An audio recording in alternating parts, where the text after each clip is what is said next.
Part 3, the rest of Chapter 9 and Chapter 10. He looked at me. I understand, Chance. You're going to have to. He put up his hand to stop me. I understand. He left the boat about 10 minutes later. I was hoping he'd come back early that night, but around 11 I gave up hoping and switched off the light. I slept until I heard his footsteps overhead and came completely awake as he made his way into the cabin. He banged into just about everything as he undressed and climbed into his berth, but once in there he fell sound asleep within a couple of minutes. I lay in my berth thinking, as the clock ticked away the minutes. When I probably could have fallen back to sleep, the sirens started. It seemed like a dozen emergency vehicles were tearing down Seaview Avenue. For a second I thought they were coming after me, but then I figured it was probably some car crash or fire. A couple of times I thought about going topside to see what was up. Finally the sirens stopped, and a little later I fell asleep. Chapter 10. At school the next day, I bought a Coke and a package of peanut butter crackers for lunch and sat on the steps just outside the Commons. The sun was out, but there was a south wind that made it cold enough so that I had the stairway to myself. I'd been sitting for about 5 minutes when the main door opened. I glanced over my shoulder and saw Melissa. "I've been looking for you," she said. "I didn't think you'd ever want to talk to me again." She shrugged. "I don't, and I do." She sat next to me and looked out toward the street. "I got into Brown," she said at last. "The letter came today. My mom just called me on my cell phone and read it to me." "Isn't that good?" "It's really good. Some people would even say it's better than Stanford. Congratulations. Way to go." "Thanks." Somehow she didn't seem happy. "What's wrong, Melissa?" She shook her head. "I don't know, Chance. It just doesn't seem fair. I'm going off to college and—" Her voice trailed off. "You know what I mean. Don't worry about me. I'm quitting. A few more weeks and I'm done." Her eyes brightened. "Swear to God?" "Swear to God." For a few minutes we sat watching the cars stop and start on 15th Avenue. "Are you glad to be finishing up high school?" she said. "Sure. Aren't you?" "I don't know. Sometimes I'm really, really glad to be getting away from here, especially now that I know I'm going to a top school. But there are other times when I think I'm going to miss Lincoln, and I wish I didn't have to leave." I shook my head. "The only thing I'll miss about high school is you." As soon as the words were out of my mouth, I wished I could take them back. They sounded so stupid.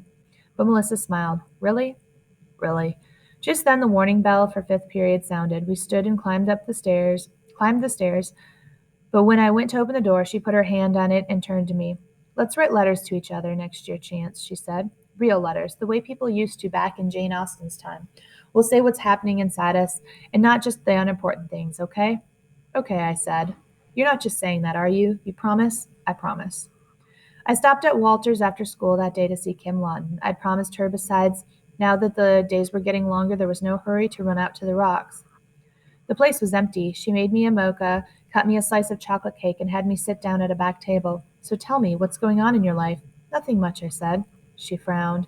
"Come on, Chance, you can do better than that. You're graduating from high school. You must have plans for the future."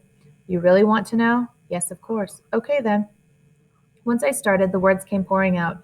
I told her about my plan to enlist in the Army, about how it would give me a place to live and a chance to earn some money for later, when I'd really know what I wanted to do with my life. I told her how I had to get away from my dad, from the boat, from Seattle. Everything that I hadn't told my dad, hadn't told Melissa, I told her. It made no sense that I opened up to her, and I knew it made no sense, but that's what I did. She sat straight up in her chair, her eyes wide open. "Are you sure you know what you're doing?" she asked when I finished. "They're killing Americans in the Middle East. You know that, don't you?" "I know." "And you'll have to take orders, Chance. Somebody will be bossing you around. Do this, do that. You've never had that. You don't know what that's like."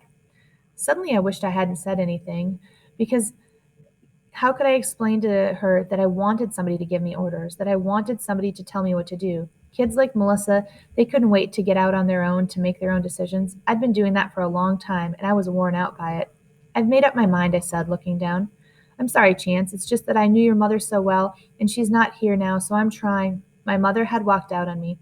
I didn't want to hear what she would have said. I put up my hand. "Don't, Kim." "You're right, Chance," she said. "I'll stop. I promise. Not another word." A customer came in. Kim went to the main counter to help him. I took a bite of chocolate cake and thought about slipping out while she was busy, but she returned before I had a chance. "How is it?" she said, gesturing to the cake, her voice cheery, letting me know she wouldn't bring up my mother again or try to talk to me about out of enlisting.